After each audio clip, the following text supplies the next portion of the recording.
इससे पहले refractive error में हमने अस्टिगमेटिस, मायोपिया, हाइपरमेट्रोपिया ये कवर किया और अफेकिया और सूडोपिया के बारे में भी काफ़ी कुछ डिस्कस किया। तो आप यदि देखना चाहें तो प्रीवियस वीडियो को व्यू कर सकते हैं।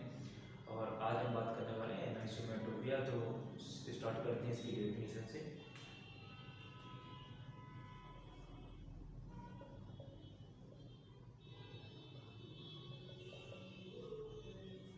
एनिसोमेट्रोपिया में क्या होता है, जब किसी भी व्यक्ति की दोनों आंखों के रिफ्रैक्टिव एरर में चेंज होता है या फिर वो डिग्री या फिर वेराइटी में चेंज रहेगा तो आंख की इस कंडीशन को हम एनिसोमेट्रोपिया कहेंगे। तो डिग्री क्या रहती है बेसिकली, यानी नंबर आंख का। अब उसमें जैसे एक आंख में उसको 2 नंबर है, दूसरी आंख में उसको 6 नंबर है, तो ये भी एनिसोमेट्रोपिया की कंडीशन होगी। एक आंख मायोपिक है, दूसरी आंख हाइपरमेट्रोपिक है, तो ये भी एनिसोमेट्रोपिया की कंडीशन होगी। तो इसी तरह हम आगे और डिस्कस करने वाले हैं इसके बारे में। अभी पहले इसके बारे में पढ़ेंगे कि इसकी इटियोलॉजी क्या है। इटियोलॉजी का मतलब होता है इसके कारण, यानी वो कौन से वो रीजन है जिसके कारण एनिसोमेट्रोपिया रहेगा या फिर कैसे पेशेंट को हम एनिसोमेट्रोपिया कहेंगे।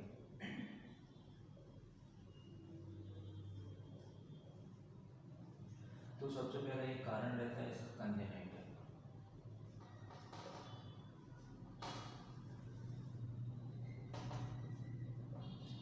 कंजेनाइटल का रहेगा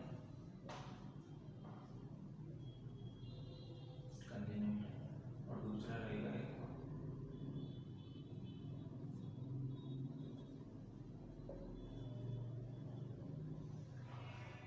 कंजेनाइटल में क्या रहेगा, यानी जन्म से उसको या तो चश्मे का नंबर है, दोनों आंखों में है, दोनों आंखों में तो एक में कोई लगभग 2.5 से 3 नंबर का अंतर रहेगा, तो उस पेशेंट को एनिसोमेट्रोपिक पेशेंट भी कहेंगे। एक नंबर एक आंख में उसका रहेगा 2 नंबर है एक आंख में और दूसरी आंख में उसका 6 नंबर है, तो एनिसोमेट्रोपिक कंडीशन। एक हाइपरमेट्रोपिक है एक आई और दूसरी आई मायोपिक है, तो वो भी एनिसोमेट्रोपिया की कंडीशन रहेगी। वैसे एक आई नॉर्मल है और एक में एक नंबर भी है, तो वो भी एनिसोमेट्रोपिया की कंडीशन है, लेकिन उसमें क्या रहेगा कि कुछ एक क्राइटेरिया रहता है, यदि इतना रहेगा तो इससे ज़्यादा पेशेंट टॉलरेट नहीं कर पाता। वो कंडीशन है कि पेशेंट 2.5 से 3 नंबर तक को टॉलरेट कर पाता है, लेकिन एनिसोमेट्रोपिया तो कंडीशन रहेगी या फिर एक आई नॉर्मल है या फिर एक आई में एक नंबर है, तो भी एनिसोमेट्रोपिया मानेंगे उसको, ठीक है।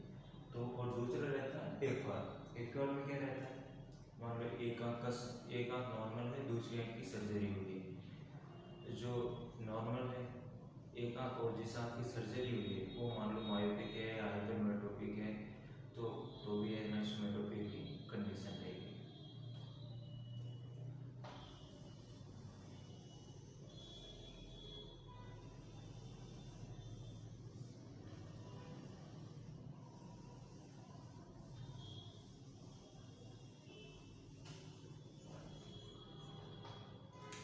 अब हम बात करने वाले हैं इसके टाइप के बारे में। सबसे पहला होगा सिंपल एनिसोमेट्रोपिया। सिंपल एनिसोमेट्रोपिया में क्या रहेगा,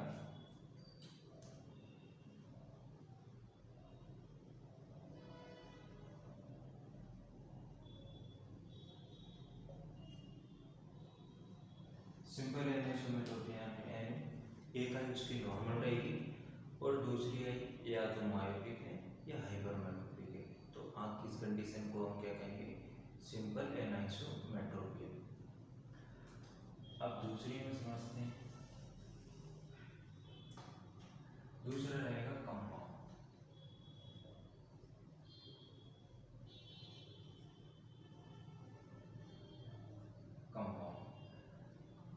कंपाउंड में क्या रहेगा कि या तो दोनों आंख मायोपिक है या दोनों आंख हाइपरमेट्रोपिक है, लेकिन मायोपिक और हाइपरमेट्रोपिक यानी या तो दोनों आंख मायोपिक रहेंगी या दोनों आंख हाइपरमेट्रोपिक रहेंगी, लेकिन उनके नंबर में डिफरेंस होगा।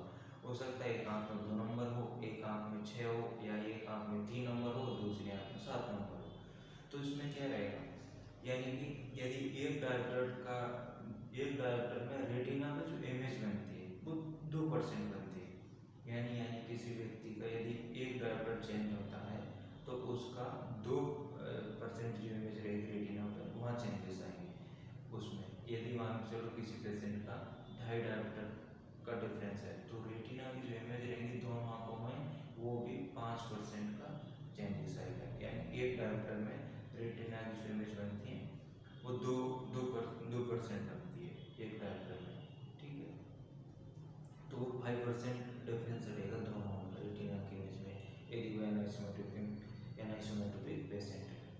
यदि उसको एक आंख में 2.5 नंबर है दूसरी आंख में कुछ भी नंबर नहीं तो भी क्या रहेगा वो 5% उसमें चेंजेस आएंगे यदि 2.5 नंबर है उसका। एक डायोप्टर में 2% आता है, 2 डायोप्टर में 4 आधे जो 0.50 रहेगा तो उसमें उसको आधे डिफरेंस आ जाएगा उसमें यानी 1% डिफरेंस आएगा आधे नंबर में तो 5% डिफरेंस रहेगा 2.5 नंबर, ठीक। तो यानी कंपाउंड में क्या रहेगा एक आंख में नंबर उसका यानी 2 है तो दूसरी आंख में 4 नंबर रहेगा तो ये कंपाउंड एनाइसोमेट्रोपिया रहेगा। यदि मायोपिक आई है और उसमें ये डिफरेंस देखने को मिलता है तो इसे हम कंपाउंड मायोपिक एनाइसोमेट्रोपिया भी कह सकते हैं। यदि हाइपरमेट्रोपिक है और उसमें ये डिफरेंस देखने को मिलता है तो उसे हम कंपाउंड हाइपरमेट्रोपिक एनाइसोमेट्रोपिया भी कह सकते हैं। और दूसरा रहता है मिक्स्ड, तीसरे नंबर पर जो रहेगा मिक्स्ड रहेगा।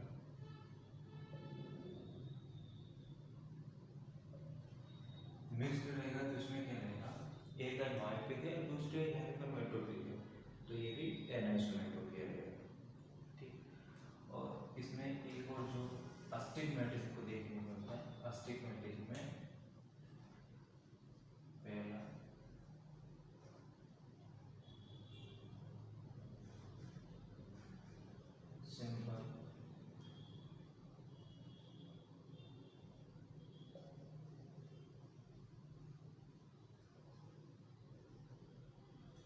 सिंपल अस्टिग्मेटिज्म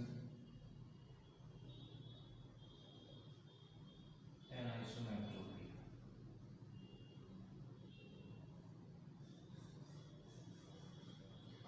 सिंपल अस्टिग्मेटिज्म में ये रहेगा एक आई नॉर्मल है और दूसरी आंख में नंबर है उसको, यानी दूसरी आई मायोपिक हो सकती है हाइपरमेट्रोपिक हो सकती है। इसी तरह इसका रहेगा एक कंपाउंड अस्टिग्मेटिज्म एनाइसोमेट्रोपिया, ठीक है। कंपाउंड अस्टिग्मेटिज्म एनाइसोमेट्रोपिया कंपाउंड में क्या रहेगा दोनों आंखें या तो मायोपिक है मायोपिक अस्टिग्मेटिज्म में दोनों आंखों में या फिर हाइपरमेट्रोपिक अस्टिग्मेटिज्म में दोनों आंखों में। तो दोनों आंखों में जो फिर जो डिग्री का चेंज रहेगा उनमें यानी कितना नंबर वो लगा है उस हिसाब से फिर इसको डिफाइन किया जाएगा कंपाउंड अस्टिग्मेटिज्म एनाइसोमेट्रोपिया। यानी एक आई में 2 नंबर है दूसरे में 4 नंबर है एक में 3 है या दूसरे में 7 नंबर है तो इस तरह का उसका उसमें डिफाइन करें कंपाउंड अस्टिग्मेटिज्म एनाइसोमेट्रोपिया, ठीक है। अब इसी के हम पढ़ते हैं इसमें क्या हमें सिम्टम देखने को मिलेंगे। सिम्टम क्या रहेंगे इसके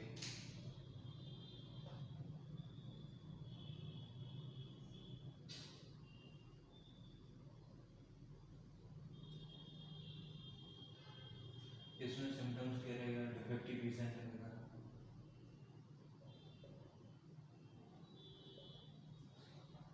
डिफेक्टिव विजन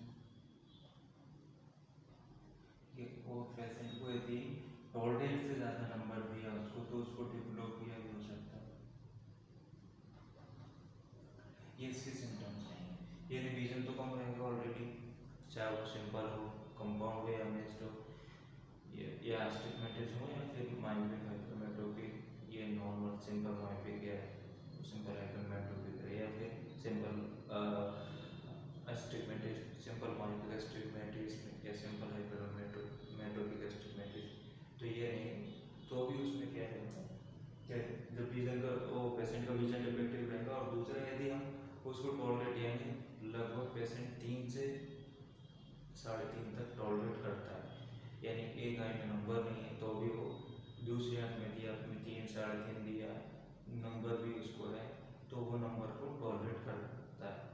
लेकिन उससे ज़्यादा हम नंबर देंगे तो हो सकता है पेशेंट को प्रॉब्लम है, वो टॉलरेट नहीं कर पाएगा, तो चलने में दिक्कत आए, हेडेक हो सकता है उसका, तो टॉलरेट नहीं कर पाएगा। बेसिकली 2.5 से 3 नंबर या 3.5 से 4 नंबर के करीब करीब वो टॉलरेट कर पाते हैं।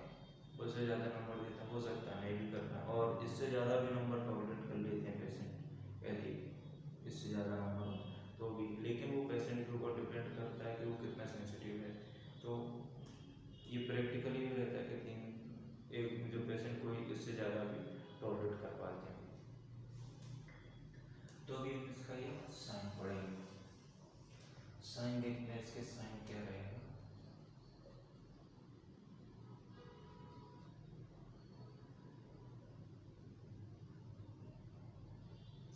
तो इसमें अल्टरनेटिंग रीजन रहेगा।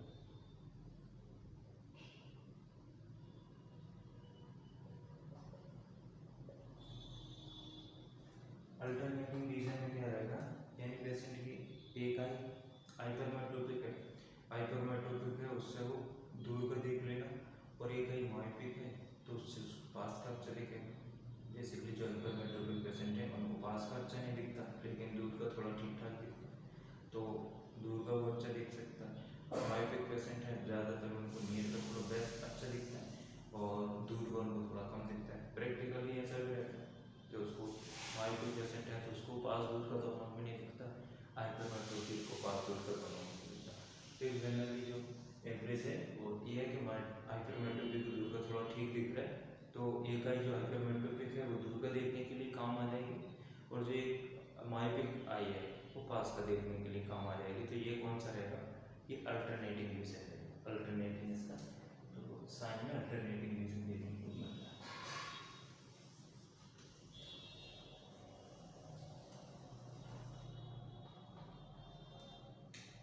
अब बात करते हैं ट्रीटमेंट की।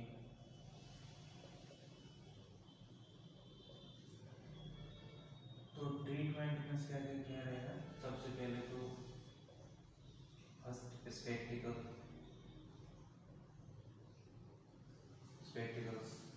और दूसरा कॉन्टैक्ट लेंस भी यूज कर सकते हैं।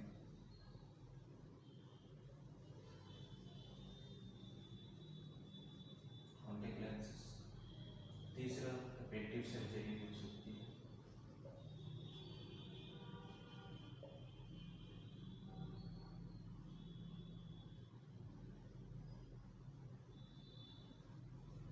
रिफ्रैक्टिव सर्जरी भी रहेगी।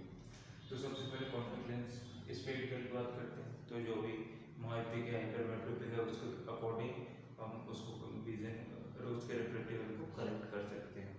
दूसरा रहेगा उसके लिए कॉन्टैक्ट लेंस, यदि बाई चांस एक आँख में ज़्यादा नंबर है और एक में बिल्कुल भी नहीं, एक इमेट्रोपिक है, तो बेटर टॉलरेट के लिए हम उसको कॉन्टैक्ट लेंस भी एडवाइस कर सकते हैं। कॉन्टैक्ट लेंस में ये रहेगा कि उसको डिप्लोपिया नहीं होगा यदि उसका नंबर भी ज़्यादा है, ज़्यादा डिफरेंस है। मान लो एक आँख इमेट्रोपिक है, दूसरे में 5 नंबर लगने हैं, या 6.5 3 नंबर तक टॉलरेट रहेगा उसका।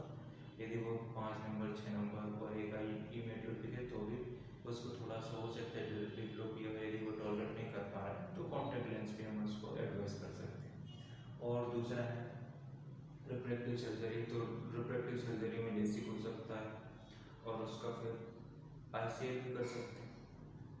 तो ये कई सारी, और जैसे रिफ्रैक्टिव सर्जरी में लेसिक हुआ, ICL हुआ, RLE भी हो जाएगा, रिफ्रैक्टिव लेंस एक्सचेंज, तो ये ऑप्शन उसके लिए रह सकता है। अब वो पेशेंट के ऊपर डिपेंड करता है कि उसको तो कितने डॉक्टर का एनिसोमेट्रोपिक है नहीं, तो हम आँखों में कितना अंतर है और वो टॉलरेट कर पा रहा है उन चीज़ों पे नहीं, और फिर वो सर्जरी के लिए भी जा सकता है, सर्जरी भी हो सकती है। ठीक, तो आई होप ये वीडियो आपको अच्छा लगा होगा, और बाकी यदि आप इंटरेस्टेड हैं तो प्रीवियस जो वीडियो हैं उनको भी आप देख सकते हैं, रिफ्रैक्टिव पे बेस्ड है, उसमें मायोपिया हाइपरमेट्रोपिया अस्टिग्मेटिज्म का काफ़ी डिटेल से डिस्कस किया गया है।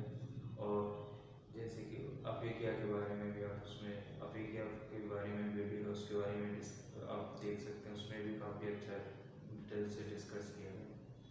आई होप आपको वीडियो बहुत अच्छी लगेगी, तो वीडियो को लाइक ज़रूर करें।